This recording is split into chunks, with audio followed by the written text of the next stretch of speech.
Greece anymore. Or think about Japan with a debt-to-GDP ratio of 250%, budget deficits of about 8% of GDP. They can borrow for 10 years at 70 basis points, 0.7%. Germany, our model of fiscal rectitude, borrows for 10 years at 0.8%. France, which is considered to be the next danger case in Europe, borrows for 10 years at 0.9%. Even Italy, maybe what is thought of as, besides Greece, the most dysfunctional economy in Europe, is still borrowing money at 1.2% for 10 years. So if the danger is that it's going to send interest rates sharply higher, what we have, what the data tell us, big deficits, rising debt-to-GDP ratios, and lower and lower and lower nominal interest rates. So it hasn't happened. Is it a danger? Well, it became a danger for Greece. Greece got to a point where they actually had to end up defaulting on part of their debt. It was a problem in 2001 for Argentina. They had so much debt, they defaulted on it. It was a problem for Thailand in 1997. They ended up in a currency crisis and defaulting on their debt.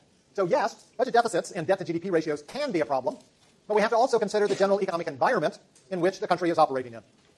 And then it becomes an issue of who do they borrow money from, domestic residents or foreigners, and how willing are those domestic residents and foreigners willing to continue to lend money to the government. Can be a danger? Absolutely. Has it been a danger? Not yet. Lots of ways of thinking about that.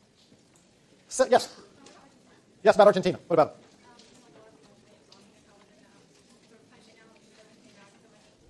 Yes. Okay, so Argentina is an interesting case. So in 2001, Argentina defaulted on its sovereign debt.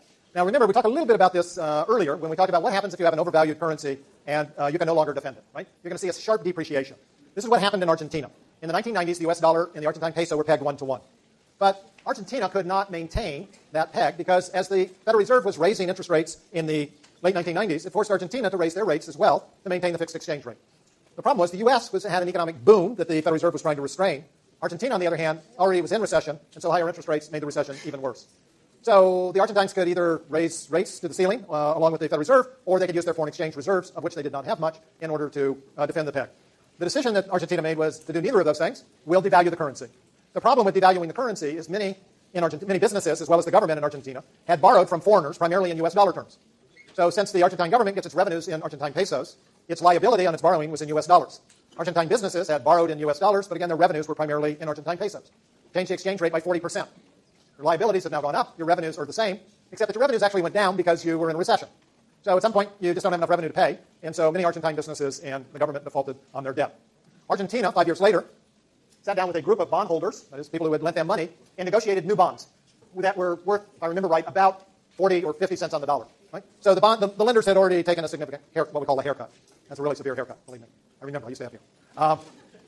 There were some people that did not agree to this bond exchange, about 4% of the outstanding bonds.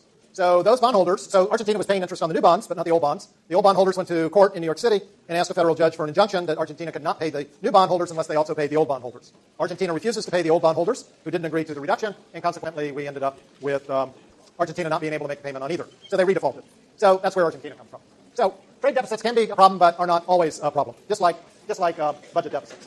Okay, that's it. I will see you on Tuesday. Thank you. Thank you.